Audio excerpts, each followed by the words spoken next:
Welcome everyone to the channel. My name is John and this channel is Select Pet. If you haven't subscribed, please consider that, hitting the button, and the little notification bell will let you know when I put out other content. In this video, we're going to look at the Aquarium CoOp sponge filter. I'm sure you may have seen the co-op's videos of them hot rodding hang on the back filters and stuff like that.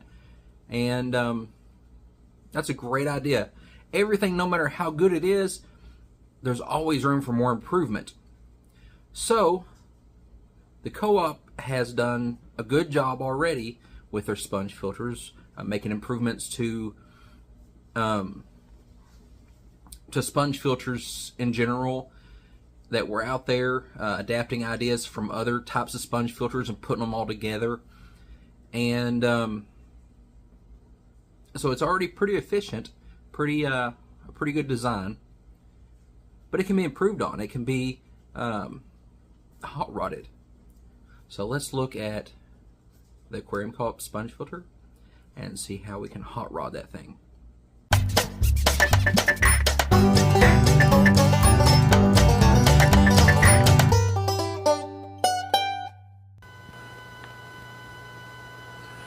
Okay, let's look at this Aquarium CoOp sponge filter and see how we can hot rod it and improve its efficiency to make it better and overall just soup it up.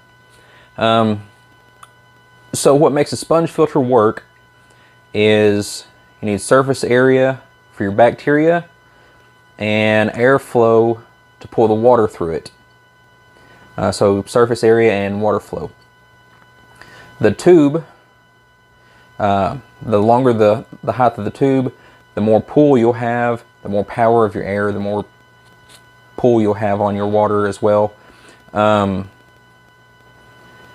thing that you could do is replace the curve here, take that off, and fit a power head down in there, which would use the power head's impeller and motor to blow water and pull it up through the sponge filter. But in my opinion, that defeats the whole purpose of the sponge filter, and you might as well get a internal filter or like a power filter, a canister, hang on the back, something that runs off electric anyways. The point of a sponge filter, beyond doing the filtration, is that you don't use extra outlets for it. It doesn't run directly off of electricity other than your air pump. So I don't use power heads or things like that on any of my sponge filters because that defeats the purpose of having a sponge filter, in my opinion. So let's pop this thing apart and see how we can improve it, or soup it up, hot rod it, whatever you want to call it.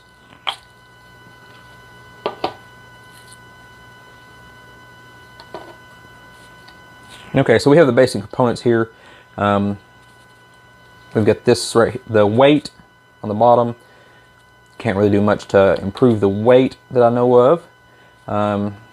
You got this and this that go together inside the sponge to hold the sponge together and to hold the sponge in place.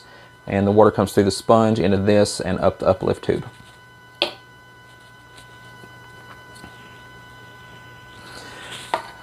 All right. That should pop off there. So Aquarium CoOp's already did a good job with having the connector here on the outside. We could look at getting an extender to go from here up a little higher, rigid extender, so that you don't have to plug your air line into this and get directly there. But that's not really going to help a whole lot.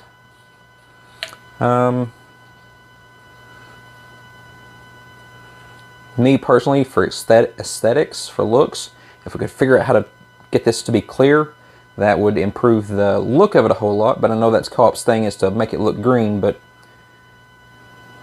a personal opinion, which most people don't have a problem with, but just me, it looks dirty when it's green. Looks like it's covered in algae, and my tanks are covered in algae, but I don't want stuff to look like it's covered in algae when it's not. So moving on to the sponge. This is a big area that we can do a lot of improvement in. A coarse sponge is really inefficient in growing your bacteria that you need for your filter. It will grow bacteria, and this will grow quite a bit, but if you have a finer sponge, you actually do a better job of filtering. A coarse sponge will also let a lot of particles through, so it won't be a very good mechanical filter either.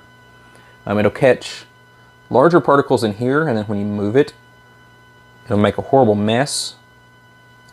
And I know one of the selling points for the coarse sponge is, oops, dropped that one on the floor, is it doesn't clog up as often. Well, if you just take the sponge off completely, it won't clog up even at that. The point of one of the points of the sponge filter is to catch things. So that, you know, arguing that the coarse sponge doesn't clog up as often, if it's clogging up, it's catching stuff, it's doing its job. And you just need to clean it. You need to clean your sponge, replace your sponge. It's like saying, my oil filter is dirty, so I'm going to get one that has less filtration in the oil filter on my car. That's not what it's, you know, that's not really a good thing. You're upset at your filter for doing what it's supposed to do. But what we can do to improve, or to soup it up and make it more efficient, is to go to a finer sponge. And so this one here, snap that on there, it will fit right on that grate. Let me grab the one I dropped on the floor.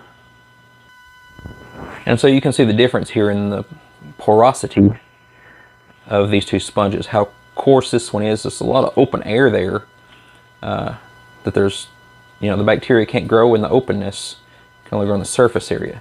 And when you look at this one, you know, there's still openings there, but there's a lot more surface area, a lot more material for bacteria to grow on.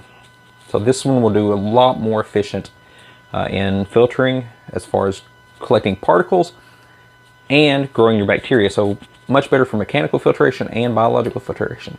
Something else to look at, I'll set this one, you can see right down the center of it there, and you can see what it, you know, how much larger this other sponge filter is diameter wise. So it's even got more surface area there also. Something else we can do, see this opening here?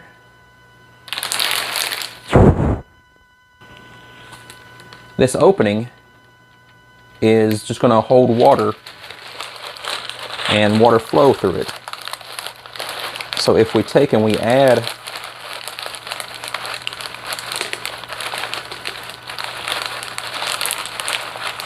some media down in there, got these little, well, I got one less of the little ceramic media beads. You can add those down in there. And now as your water flows through that towards your uplift tube, it's going to grow bacteria also. And we can snap that. Okay, I got like too many in there.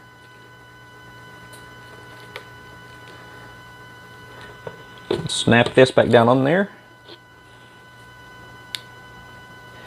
And with that, a finer sponge, media in the center there. Because the Aquarium CoOp was able to adapt this design here into their sponge filters also, the air will actually get introduced at this point and not down inside the sponge, which will create flow up through here, pulling water in through the finer sponge with the, what are we going to say? It's going to be at least double the surface area since it's larger and it's finer than this one. So it's going to get so much more bacteria it can grow. Then on the inside, we've got all those, oops, sorry, hit the camera. got all those little ceramic media beads. It's going to grow bacteria on them also.